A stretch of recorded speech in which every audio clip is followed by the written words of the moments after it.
श्री शिवाय नमस्तु भयम। आप सभी लोग जानते हैं कि 17 सितंबर 2025 यानी बुधवार को पड़ रही है इंदिरा एकादशी व्रत। और दोस्तों, ये वह तिथि है जो आश्विन मास में पड़ने वाली सबसे बड़ी तिथि इंदिरा एकादशी व्रत है और इसका बहुत ही बड़ा और विशेष महत्व होता है। अगर कभी भी मौका लग जाए तो आप लोगों को पीपल के पत्ते पर राम लिखकर बहुत छोटा सा उपाय करना है। इन दोनों का संयोग बहुत ही कम आता है। इसी के साथ में गुरुजी ने अपनी शिव पुराण कथा में बताया है कि इस दिन आपको एक पीपल के पत्ते पर राम वाला उपाय तो आपको अवश्य ही करना चाहिए, क्योंकि ऐसा दिन पूरे साल में सिर्फ एक ही बार आता है। और दोस्तों, आप सभी लोग जानते हो कि बुधवार का अगर सबसे बड़ा कोई उपाय है तो वह पीपल के पत्ते पर राम वाला उपाय। तो दोस्तों, बुधवार एकादशी के दिन आप लोगों को इस पीपल के पत्ते पर राम लिखकर बहुत छोटा सा उपाय करना है। बहुत सारे लोग होंगे जिन लोगों ने इस उपाय को ना किया हो, मतलब पूरा साल निकल गया, उन्होंने किसी भी दिन इस पीपल के पत्ते पर राम वाला उपाय को ना किया। पर दोस्तों, आपके पास एक पहला मौका बचा हुआ है जो कि 17 सितंबर 2025 बुधवार एकादशी के दिन है। इस दिन आप लोगों को इस वाले उपाय को जरूर कर लेना है। भले ही आपने पूरे भर इस उपाय को ना किया हो, पर अगर आपने इस आश्विन माह के बुधवार एकादशी के दिन अगर इस वाले उपाय को कर लिया तो आपको इस उपाय को करने का वह फल मिलेगा जिसकी आपने कभी कल्पना भी नहीं करी होगी। इसीलिए आप लोग इस वाले उपाय को एक बार जरूर कर लेना है ताकि आप लोगों के हाथ से यह मौका ना जा सके और आपको इस उपाय को करने का फल मिल सके। इस उपाय को पहले अच्छे से समझ लेना, सुन लेना, उसके बाद करना। आपको इस उपाय का फल जरूर मिलेगा और इस उपाय को कर लेने से आपके घर में चाहे किसी भी प्रकार की दुख और समस्या क्यों ना चल रही हो, आपको उसका कारण भी नहीं पता है कि भाई ये समस्या किस कारण से चल रही है, उसका कुछ भी कारण हो सकता है, जैसे पितृ दोष हो सकता है या किसी भी तरह का मंगल दोष भी हो सकता है। तो इस दिन आप लोगों को ये वाला उपाय कर लेना है। ये एक ऐसा उपाय है जिस उपाय को अगर किसी विशेष दिन पर किया जाए तो भाई उस विशेष दिन का जो है वो तो हमें मिलता ही मिलता है, पर हमने उस दिन पर इस उपाय को किया है तो हमें उससे भी बड़ा फल मिलता है और फल बहुत जल्दी मिलता है, क्योंकि आप इस उपाय को बहुत ही बड़े और विशेष दिन पर कर रहे हैं। तो चलिए अब उपाय के बारे में बात करते हैं, लेकिन उससे पहले आप लोगों के बात करना को यह जानना आवश्यक है कि आखिर यह उपाय किस समय करना है, किसको करना है और कैसे करना है। तो चलिए हम आगे आपको वीडियो में एक एक करके बता देते हैं। लेकिन उससे पहले अगर आप लोग हमारे चैनल पर पहली बार आए हैं या फिर मेरी आवाज आज पहली बार सुन रहे हैं तो हमारे चैनल को सब्सक्राइब जरूर कर लेना और इस वीडियो को लाइक करके कमेंट बॉक्स में श्री शिवाय नमस्तु यम ओम नमः शिवाय जरूर टाइप कर देना। तो दोस्तों, इस पीपल के पत्ते पर राम वाला उपाय को हमें इस बुधवार एकादशी के दिन कैसे करना है, किसको करना है, किस समय करना है और कहां पर करना है, ये सारे सवालों के जवाब आपको इस वीडियो में मिल जाएंगे। और जो ये वीडियो देखेगा भाई उसको पीपल के पत्ते पर राम वाला उपाय जरूर करना चाहिए, क्योंकि इस दिन पीपल के पत्ते का भी बहुत ही बड़ा और विशेष महत्व होता है। आ जाए पीपल के पत्ते पर राम वाला उपाय की तो ये सोने पर सुहागा वाली बात हो जाती है और ये एक बहुत ही बड़ा उपाय हो जाता है इस बुधवार का।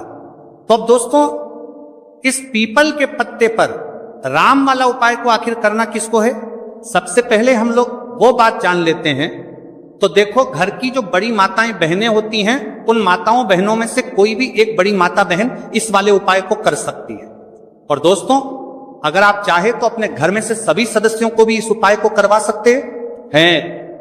अगर किसी व्यक्ति की खुद की कोई मनोकामना है, खुद की कोई दुख और परेशानी है जो कि वह अपने लिए ही करना चाहता है, इस वाले उपाय को तो वह खुद अपने लिए भी कर सकता है। बाकी अगर कोई घर में से ऐसा है जो कि अपने पूरे घर परिवार की सुख और शांति के लिए यह वाला उपाय करना चाहता है तो भाई वह भी कर सकता है, उसमें भी कोई दिक्कत वाली बात नहीं है।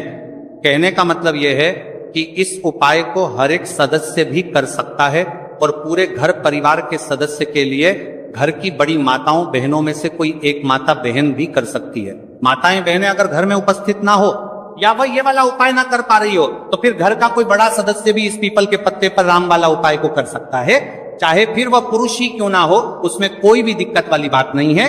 उसके बाद में दोस्तों, जो अगला प्रश्न निकल कर आता है वह ये आता है इस उपाय को लेकर के। आखिर इस उपाय को हमें किस समय करना है, सुबह के समय करना है कि शाम के समय करना है। तो देखो, इस वाले उपाय को आप लोग सुबह के समय भी कर सकते हो और शाम के समय प्रदोष काल में भी कर सकते हो। अब अगर आप पूछो कि भाई साहब सबसे उत्तम समय कौन रहेगा इस पीपल के पत्ते पर राम वाला उपाय को करने का, तो हम आपसे बस यही कहेंगे कि इस उपाय को आप सुबह के समय करेंगे तो ज्यादा बेहतर होगा।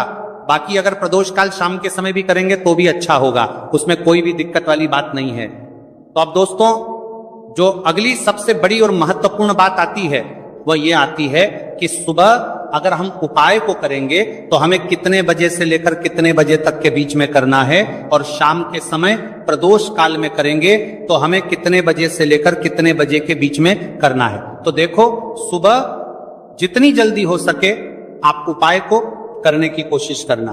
बाकी अगर किसी कारणवश लेट भी हो जाओ, थोड़ी देर भी हो आए, तो 10 या 11 बजे तक भी आप उपाय कर लेना, पर 12 बजे से ज्यादा देरी ना हो, ठीक है, इस बात का ध्यान रखना। उसके बाद में दोस्तों, अगर शाम के समय प्रदोष काल की बात करें, प्रदोष काल का जो समय होता है वह शाम के 6 बजे से शुरू हो जाता है। मतलब शाम के 6 बजे से लेकर 7 बजे के बीच का जो समय होता है, यह समय प्रदोष काल का समय होता है। तो आप इस उपाय को 7 या 8 बजे के बीच में भी कर सकते हैं।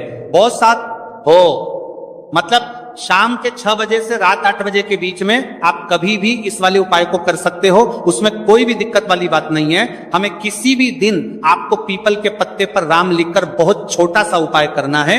ऐसा समझ लीजिए, जितने भी आपके शत्रु की जबान के पत्ते पर वरियोर हैं, जो भी आपके विरोधी हैं, दुश्मन हैं, जो आपको हर तरफ से परेशान कर रहे हैं, अब उन शत्रुओं की आकड़ निकलेगी। शत्रु का किया कराया भी तुरंत हट जाएगा जब बुधवार में आप इस छोटे से उपाय को करेंगे। तो देखिए, आज की वीडियो विशेषकर उन लोगों के लिए ही है जो अपने जीवन में शत्रुओं से और दुश्मन से बहुत ज्यादा परेशान हो चुके हैं। देखिए, जगत जननी मां जगदम्बा का हम बुधवार में पूजन करते हैं और उनसे जुड़े हुए उपाय करते हैं। साथ ही साथ आपको बता दें कि बुधवार में संकट मोचन हनुमान जी का पूजन करने से और उनसे जुड़े हुए कुछ उपाय करने से जीवन के बड़े से बड़े कष्ट भी क्षण भर में दूर हो जाते हैं। तब बहुत कम समय में आपके शत्रु और आपके विरोधी आपके जीवन से दूर हो जाएंगे। आपके दुश्मन लाख कोशिश करने के बाद भी आपका बाल भी बांका नहीं कर पाएंगे अगर आप बुधवार में इस छोटे से उपाय को कर लेते हैं। अब देखिए, आज का जो समय है ये कलयुग का समय है, और कलयुग के एकमात्र देवता जो अपने भक्तों के जीवन से सारे कष्टों को दूर कर देते हैं वह स्वयं है संकट मोचन हनुमान जी। और संकट मोचन हनुमान जी का पूजन अगर आप बुधवार में करते हैं और उनसे जुड़ा हुआ ये छोटा सा उपाय अगर आप बुधवार में किसी भी दिन कर लेते हैं, तो ऐसा समझ लीजिए, आपके जो शत्रु हैं, आपके जो विरोधी, आपके जो दुश्मन हैं, ये किसी भी तरह से आपको परेशान करने का प्रयास कर लें, आपका बाल भी बांका नहीं कर पाएंगे। दूसरी चीज, अगर आपके शत्रु ने आपके ऊपर कोई भी तंत्र मंत्र करवा रखा है, कोई भी जादू टोना, कोई भी ब्लैक मैजिक आपके ऊपर करवा दिया है या करवाने का प्रयास कर रहे हैं, ऐसा समझ लीजिए वह किया कराया आप तक पहुंचेगा ही नहीं। और अगर आप तक पहुंच गया है, कोई भी ब्लैक मैजिक तुरंत हट जाएगा जब आप इस छोटे से उपाय को बुधवार में करेंगे। देखिए, उपाय छोटा है लेकिन बहुत महादिव्य चमत्कारी है। मतलब उपाय को करने में ना तो आपका ज्यादा समय जाएगा, ना ही इसमें आपके ज्यादा पैसे लगने वाले हैं। और ऐसा समझ लीजिए कि एक बार ही अगर आपने इस उपाय को बुधवार मंत्री कर लिया तो इसका महादिव्य चमत्कार आप खुद देख लेंगे। तो बुधवार के जो 9 दिन होते हैं ये बहुत ही सिद्ध दिन होते हैं। मतलब बुधवार के दिनों में 9 माता रानी हमारे घरों में आती हैं, अपने भक्तों के जीवन से कष्टों को दूर करती हैं। साथ ही साथ आपको बता दें कि बुधवार के टाइम पर जब भी आप संकट मोचन हनुमान जी के उपाय करते हैं तो मां दुर्गा की आपको असीम और विशेष कृपा मिलती है। मां दुर्गा आपसे बहुत जल्दी प्रसन्न होती हैं और आपके सारे संकटों को वह दूर कर देती है। तो पीपल के पत्ते में और पीपल के पेड़ में होता है। देवी देवताओं का वास पीपल के पेड़ में, श्री हरि विष्णु साक्षात मां लक्ष्मी वास करती हैं। पीपल के देव में हमारे पितरों का वास होता है। पीपल का जो पेड़ होता है, इसका पूजन करने से शनिदेव की कृपा, उनका आशीर्वाद मिलता है। और पीपल का पत्ता जो है, इसका उपाय बुधवार में करने से व्यक्ति के जीवन से बड़े से बड़े संकट और कष्ट दूर हो जाते हैं, जिसमें कि शत्रु और आपके दुश्मन जो हैं ये पूरी तरह परास्त हो जाएंगे और कभी भी आपका कुछ नहीं बिगाड़ पाएंगे अगर ये उपाय आप करते हैं। तो देखिए, ये उपाय स्त्रियां भी कर सकती हैं, पुरुष भी कर सकते हैं, किसी भी दिन आप इस उपाय को कर सकते हैं, ठीक है ना। इसमें दिन आपको नहीं देखना है कि किस दिन करें, जिस दिन आप चाहा उस दिन इस उपाय को आप कर सकते हैं। तो बुधवार एकादशी के दिन आपको पीपल का पत्ता तोड़ना नहीं है, उससे एक दिन पहले ही तोड़कर आप पीपल का पत्ता ले आए, या गिरा हुआ जो पत्ता होता है पीपल का वो आप ले लें, ठीक है ना। बस इस चीज का आपको ध्यान रखना है कि बुधवार एकादशी के दिन पीपल के पेड़ से कोई भी पत्ता हम नहीं तोड़ते हैं, इस चीज का आपको विशेष ध्यान रखना है। तो आपको लेना है पीपल का एक पत्ता और शुद्ध जल से उसे साफ कर लेंगे।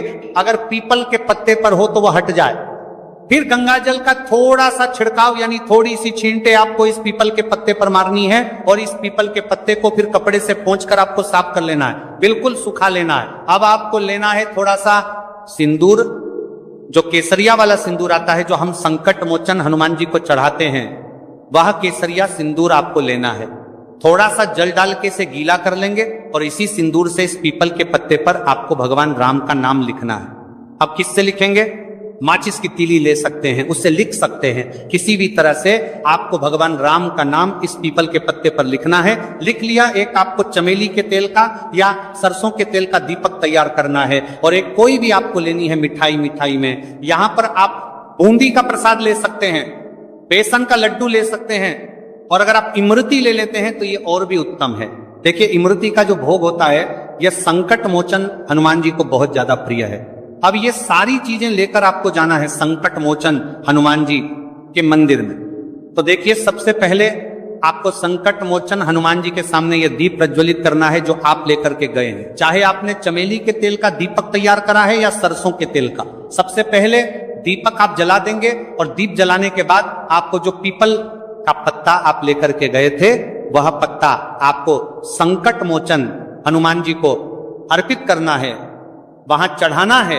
और जो भी भोग में आप लेकर के गए हैं, चाहे आपने बेसन के लड्डू लिए, बूंदी का प्रसाद लिया, या फिर इमरती, जो भी कुछ आपने लिया है उसका भोग लगाना है, और संकट मोचन हनुमान जी से आपको प्रार्थना करनी है कि हे जगत का कल्याण करने वाले संकट मोचन हनुमान जी, संकटों को हरने वाले मेरे जीवन से शत्रु और दुश्मनों को भी दूर कर दीजिए। शत्रु का कल्याण करने वाले संकट मोचन हनुमान जी से चार कर दीजिए, या कराया तंत्र मंत्र सब कुछ हट जाए, ऐसी कृपा मुझ पर कीजिए। इस तरह से आपको प्रार्थना करनी है। और 108 बार जय श्री राम, जय सीताराम, जय श्री राम, जय सीताराम, जय श्री राम, जय सीताराम, इस तरह से आपको जयकारा लगाना है, क्योंकि भगवान राम का नाम संकट मोचन हनुमान जी को सबसे ज्यादा प्रिय है। तो जयकारा लगा देंगे। और देखिए, अगर एक बार हनुमान चालीसा पढ़ पाए तो आप एक बार हनुमान चालीसा ऐसा जरूर पढ़ें, ठीक है ना। ज्यादा बार नहीं तो एक बार जरूर पढ़ें। जयकारा तो आपको बिल्कुल से लगाना है। और इस छोटे से उपाय को किसी भी दिन कर लीजिए, सुबह कर लीजिए, शाम को कर लीजिए, और किसी भी दिन, जैसे बुधवार की तिथि जो होती है ना, ये बहुत बड़ी होती है, आप उस दिन भी इस उपाय को कर सकते हैं, जरूर से करें। शत्रुओं और दुश्मन आपके जो विरोधी हैं, ये पूरी तरह चारों खाने चित हो जाएंगे, और आपका बाल भी वहां का नहीं कर पाएंगे। तो देखिए, इस उपाय को आप 9 दिन भी कर सकते हैं, 2-3 बार भी कर सकते हैं। अगर आप ज्यादा बार नहीं कर पा रहे हैं तो एक बार आपको इस उपाय को जरूर से करना चाहिए। तो देखिए, इस उपाय को करने से जो आपके सामने से शत्रु हैं वह भी परास्त हो जाएंगे। जो पीठ पीछे वार करते हैं, पीठ पीछे तंत्र मंत्र करवाते हैं, वह शत्रु भी चारों खाने चित्त हो जाएंगे। बस छोटा सा उपाय है, जरूर करें। तो देखिए, अब बात कर लेते हैं अपने एक बहुत छोटे से उपाय की, जिसे बुधवार में करने से आपकी हर मनोकामना पूरी हो जाती है। ये उपाय आप अपने घर पर ही कर सकते हैं, कहीं जाने की आप आवश्यकता नहीं है। कोई भी ऐसी विश जो बहुत लंबे समय से अधूरी है, पूरी नहीं हो रही है, या धन को लेकर आप बहुत परेशान हैं, या घर में संकट कष्ट बहुत आते हैं, बीमारियां बहुत आती हैं, तो एक लाल पुष्प, जैसे कि गुलाब का फूल भी लाल होता है, आप जरूर से अपने घर के मंदिर में मां दुर्गा को अर्पित करें, और एक देश घी का दीपक लाल बाती का जलाकर मां का पूजन करें। बुधवार में अगर लाल रंग से जुड़ा हुआ ये उपाय आप करते हैं, आपकी सारी मनोरथ, सारी मनोकामनाएं मां पूरा कर देंगी, क्योंकि लाल रंग मां दुर्गा को बहुत प्रिय है। लाल पुष्प और लाल रंग की बाती का दीपक आपकी बड़ी से बड़ी मनोकामना को भी पूरा कर देगा। बुधवार में यह उपाय आप किसी भी दिन कर सकते हैं। दूसरे उपाय की हल्दी वाला जल आपको अपने घर में किस जगह पर डालना है, और उपाय को कैसे करना है, और कैसे ये हल्दी वाला जलते आश्विन माह का बुधवार एकादशी के दिन आप अपने घर में डालते हैं, छींट है, उपाय को करते हैं तो सीधे सीधे मां लक्ष्मी आपसे प्रसन्न होकर आप आती हैं और श्री हरि विष्णु के साथ आती हैं। स्थिर लक्ष्मी का आपके घर में वास होता है। कहने का मतलब है कि फिर कभी भी मां लक्ष्मी आपके घर को छोड़कर नहीं जाती है। जो लोग कहते हैं कि हमारे घर में धन तो आता है लेकिन चला जाता है लेकिन फिजूल खर्ची बहुत है। धन तो घर में आता है लेकिन तिजोरी कभी धन से भरी नहीं रहती है, खाली हो जाती है। तो 90 पर लोग ऐसे होते हैं जिनके जीवन में यह समस्या होती है कि हमारे घर में स्थिर लक्ष्मी का वास नहीं है। देखिए, हम सभी चाहते हैं ना कि मां लक्ष्मी और श्री हरि विष्णु हमेशा हमारे घर में रहे, उनका आशीर्वाद बना रहे, हम हमारे जीवन के जितने भी दुख हैं उनका सामना जो है बहुत आसानी से कर सके। देखिए, जब व्यक्ति के पास पैसा नहीं होता है ना तो वो बहुत सारे कष्ट दुख उसके जीवन में जब आते हैं उनका सामना भी नहीं कर पाता, और जब उसका आर्थिक पक्ष मजबूत होता है तो बहुत सारी समस्याएं उसे अपने जीवन में जो आती हैं वो छोटी लगती हैं। लेकिन अगर पैसा भी पास नहीं है तो छोटी छोटी प्रॉब्लम्स और छोटी छोटी चीजें जो हमारे जीवन में आती हैं वह भी बहुत बड़ी लगने लगती है। तो आपको करना क्या है? आपको यहां पर लेना है गंगा जल। तो देखिए, सबसे पहले तो आपको अपने पूरे घर में गंगा जल का छींटा लगाना है, ठीक है ना। गंगा जल आपके घर से जितनी भी नेगेटिव एनर्जी होती है उसे बाहर कर देता है, ठीक है ना। गंगा जल का छिड़काव जब आप करते हैं उसके बाद कोई पूजा पाठ करते हैं, कोई उपाय करते हैं, वो पूरी तरह से सफल होता है क्योंकि आपके घर में पॉजिटिव एनर्जी, सकारात्मक ऊर्जा आ जाती है, ठीक है ना। तो इतना करने के बाद आपको क्या करना है? एक लोटे के अंदर या एक कटोरी किसी भी चीज के अंदर आपको अपने घर का शुद्ध जल लेना है। ले लिया, उसके बाद पिसी हुई हल्दी उसके अंदर मिलानी है, मिला दी। जब हल्दी आपको मिलानी है, ठीक है ना, उस समय आपको श्री हरि विष्णु का ध्यान करना है। श्री हरि विष्णु से प्रार्थना करनी है कि मेरे घर में धन बढ़े और कभी भी मेरे घर की जो सुख समृद्धि है उसमें कमी ना आए, ठीक है ना। जब आप जल मिला लेंगे उसके बाद आपको तुलसी का एक पत्ता लेना है। तुलसी का पत्ता पहले ही तोड़ लें। बुधवार एकादशी के दिन भूलकर भी आपको नहीं तोड़ना है तो वाले दिन नहीं तोड़ेंगे, उससे पहले ही तुलसी का पत्ता तोड़कर रख लें। अगर आपके घर में तुलसी का पौधा इस टाइम सूख गया है, नहीं है, तो जहां पर भी आपको तुलसी का कोई पत्ता मिल जाए, एक पत्ता आप ले आए, उस तुलसी के पत्ते से आपको अपने पूरे घर में उस हल्दी वाले जल का छींटा लगाना है। सबसे पहले घर के मंदिर में लगाएंगे, ठीक है ना। फिर जितने भी रूम है, कमरे हैं, वहां पर लगाएंगे, घर के मुख्य द्वार पर लगाएंगे। इस तरह से जब आप उपाय करते हैं तो आपके घर में कभी भी धन की कमी नहीं होती है, धन में वृद्धि होती चली जाती है और धन आपका हमेशा बढ़ता है। देखिए, अगर तुलसी का पत्ता आपको नहीं मिलता है तब आप किसी भी छोटी सी पूजा वगैरह की जो चम्मच होती है उससे भी छींटा लगा सकते हैं। तो देखिए, जब भी आप अपने घर में बुधवार एकादशी के दिन हल्दी के पानी का छींटा लगाते हैं तो इससे श्री हरि विष्णु मां लक्ष्मी के साथ आपके घर में आते हैं और स्थिर रूप से आते हैं। ये मतलब कभी भी आपके घर को वो छोड़कर नहीं जाते। तो देखिए, हल्दी जो है ये जुड़ी है श्री हरि विष्णु से, आपकी कुंडली में गुरु को मजबूत करती है, आपके जीवन में सुख और सौभाग्य को खींच कर लाती है, धन को खींच कर लाती है, मां लक्ष्मी को प्रसन्न करती है।